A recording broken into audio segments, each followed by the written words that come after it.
Hi guys, this is Rupali Gupta. Last session में हमने pronoun की क्वेरी आई थी, उस पर पढ़ा था कि प्रोनाउन क्या होता है और इसके टाइप्स हम पढ़ रहे थे कि पर्सनल प्रोनाउन पढ़ लिया था। हमने समझा था कि इसमें फर्स्ट पर्सन होता है, सेकंड पर्सन होता है, थर्ड पर्सन होता है। इंटेरोगेटिव प्रोनाउन जो क्वेश्चंस के लिए रिगार्डिंग होते हैं, जिनमें क्वेश्चन पूछे जाते हैं, जैसे हु, हुम, हुज, व्हाट, विच वगैरह। और रिलेटिव प्रोनाउन होते हैं जो दो सेंटेंसेस को रिलेट करते हैं, तो वहाँ पे हम रिलेटिव प्रोनाउन यूज़ करते हैं। ठीक है, आज हम अगला टाइप करेंगे डिस्ट्रीब्यूटिव प्रोनाउन।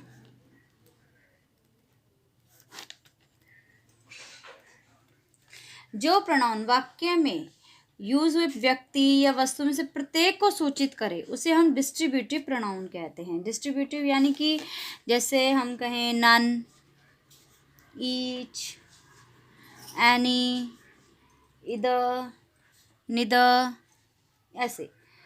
अब एक एग्जाम्पल लेते हैं हम, जैसे each of you can do this sum. Each of you can do this sum. Each यानी कि आप में से हर कोई ये सम कर सकता है। ठीक है। सेकंड, जैसे एक एग्जाम्पल ले लेते हैं, none of them can do it. उनमें से कोई नहीं कर सकता। ठीक है। तो ये जो प्रोनाउन है डिस्ट्रीब्यूटिव प्रोनाउन, इसमें मेनली ये होता है जो व्यक्ति हैं या वस्तु हैं उसमें से हर चीज़ को शो किया जाता है, हर चीज़ के बारे में बोला जाता है, हर पर्सन को दिखाया जाता है। अब जैसे एक और एग्जांपल लेते हैं, neither of the two sisters is tall. मतलब कि दोनों में से कोई भी टॉल नहीं है, लंबी नहीं है, यानी दोनों जितने जने थे दोनों को ले लिया। इसमें से नन ऑफ देम, जितने भी जने हैं उनमें सबको ले लिया, उनमें से कोई नहीं कर सकता। इनमें भी सब कुछ कर, सबको ले लिया कि हर कोई कर सकता है काम। तो डिस्ट्रीब्यूटिव प्रोनाउन वही हुआ जिसमें हर किसी को काउंट किया जाए, हर थिंग को काउंट किया जाए, वहाँ हम डिस्ट्रीब्यूटिव प्रोनाउन यूज़ करते हैं। अगला है type demonstrative pronoun. Demonstrative pronoun जो प्रोनाउन किसी नाउन की ओर संकेत करता है उसे हम डेमोन्स्ट्रेटिव प्रोनाउन कहते हैं। बहुत इजी होता है ये वाला। दिस, इसके 4 वर्ड्स होते हैं mainly, this, that, these and those. This, that, these, those. यानी अब हम इन प्रोनाउन के तुरंत बाद एक तरह से कह दो वर्ब आती है। दिस एंड दिस मिप्ता प्रकट करते हैं। अब मान लो हम छोटी क्लासेस में भी बच्चों को सिखाते हैं कि ये है,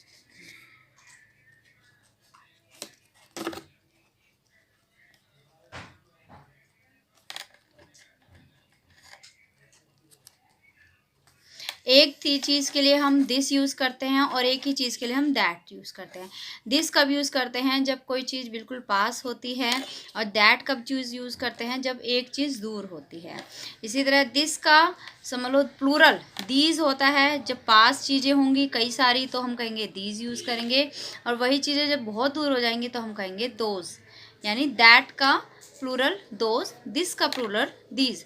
तो दिस, दैट, दीज, दोज। अब एक दो एग्जाम्पल समझ लेते हैं।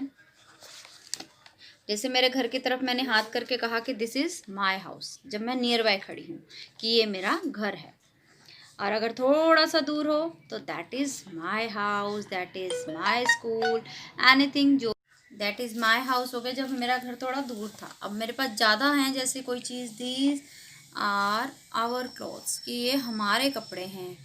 और थोड़ी सी दूर हो या कुछ चीज़, उसके लिए हम कहेंगे जैसे दोज आर योर फ्रॉक्स, वो तुम्हारे फ्रॉक्स हैं। ठीक है। जब प्लूरल है दीज दोज, सिंगुलर है दिस दैट। तो ये होते हैं डेमोन्स्ट्रेटिव प्रोनाउन। सेकंड, अगला नेक्स्ट 6 टाइप था इनडेफिनेट प्रोनाउन। इनडेफिनेट प्रोनाउन यानी अनिश्चयवाचक प्रोनाउन। जिन प्रोनाउन के साथ किसी निश्चित या मतलब कोई डेफिनेट चीज़ का हमें नॉलेज नहीं होता है उसे हम कहेंगे इनडेफिनेट प्रोनाउन, अनिश्चयवाचक सर्वनाम। कि हमें कोई पक्का नहीं है कि वो है, बाहर कोई है या नो, यानी मतलब बाहर कोई है, बाहर कोई आया है, मतलब हमें पक्का नहीं पता क्या है, कौन है, तो वहाँ पे हम यूज़ करते हैं इनडेफिनेट प्रोनाउन। जैसे हम एक एग्जांपल लेते हैं, समबॉडी इज़ देयर, कि वहाँ कोई है बट ये नहीं पता कि कौन है। जब हमें कोई निश्चितता ना हो। एक एग्जाम्पल हम ले लेते हैं, सम sat down while many stood there, कि कुछ वहाँ पे खड़े थे, कुछ खड़े थे, कौन खड़ा था कौन नहीं ये नहीं पता, लेकिन कुछ खड़े थे। एक और एग्जाम्पल ले लेते हैं, all turned him out, सबने, all सबने निकाल।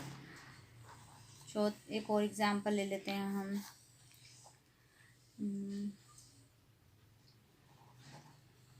One should do once duty, कि हर किसी को अपनी ड्यूटी करनी चाहिए। ठीक है, यानी कि जहाँ हमें निश्चित नहीं है कि कौन है क्या है, पर्सनल नहीं है, ना रिलेट हो रहा है, ना कोई क्वेश्चन पूछ रहा है, ना डिस्ट्रीब्यूटिव हो रहा है, लेकिन हाँ प्रोनाउन है कि समबडी इज देयर, बाहर कोई है, यहाँ कोई है, तो ये कोई है तो सही, लेकिन ये नहीं पता कौन है। जब हमें कोई डेफिनेट चीज़ नहीं पता तो हम वहाँ पे इनडेफिनेट प्रोनाउन यूज़ करते हैं। 7th है रिफ्लेक्सिव प्रोनाउन। रिफ्लेक्सिव प्रोनाउन क्या होता है? जिस प्रोनाउन के काम का प्रभाव सब्जेक्ट पे पड़ना प्रकट हो और अन्य किसी पर नहीं। जैसे कि मतलब कि एक निजवाचक सर्वनाम जिसे हम हिंदी में कहते हैं निजवाचक, मतलब सब्जेक्ट खुद ही काम करता है जिसमें अपना कि my self, her self, you self, him self. ठीक है, इसमें वहाँ पे हम या ये वर्ड यूज होता है सेल्फ ज़्यादातर। ठीक है, तो वहाँ पे हम यूज़ करते हैं रिफ्लेक्सिव प्रोनाउन। हम एग्जाम्पल लेते हैं, आई हर्ट माई सेल्फ, कि मैंने अपने आप को ही चोट पहुँचाई, तो माई सेल्फ ये हो गया एक रिफ्लेक्सिव प्रोनाउन। ममता एक गर्ल है, फीमेल है, डिसीव्ड हर सेल्फ लग जाएगा गर्ल के लिए। बॉय है तो उसके लिए ही हिमसेल्फ लग जाएगा, जैसे he was sitting there by himself, वो वहाँ खुद से बैठा है, हिमसेल्फ। अगर हम आपके लिए बात करते हैं, जैसे you have done it yourself, ये काम तुम्हें अपने आप करना पड़ेगा। तो जहाँ पे सेल्फ लगता है, जहाँ का असर सिर्फ और सिर्फ सब्जेक्ट पे पड़ता है, वहाँ पे हम यूज़ करते हैं रिफ्लेक्सिव प्रोनाउन। अगला हम करेंगे 8 रेसिप्रोकल प्रोनाउन। रेसिप्रोकल का मीनिंग वैसे तो होता है कि जहाँ पे हम उल्टा कर देते हैं अगर हिंदी में पढ़ें तो, लेकिन इसमें प्रोनाउन में वो प्रोनाउन होते हैं जो दो प्रोनाउन से मिलकर बनते हैं और परस्पर संबंध प्रकट करते हैं, उन्हें रेसिप्रोकल प्रोनाउन करते हैं। जैसे हिंदी में इन्हें हम परस्परवाचक कहते हैं, सर्वनाम, जैसे each other, one other, example है इनके, ईच अदर, वन अनदर। अब जैसे कि एग्जाम्पल पूरा लेते हैं, the girls helped one another, यानी कि गर्ल्स ने एक दूसरे की हेल्प की। The two neighbours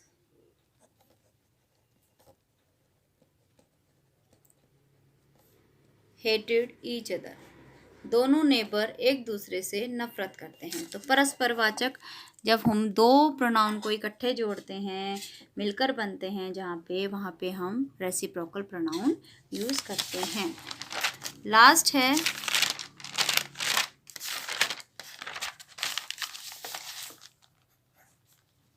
emphatic pronoun. Emphatic pronoun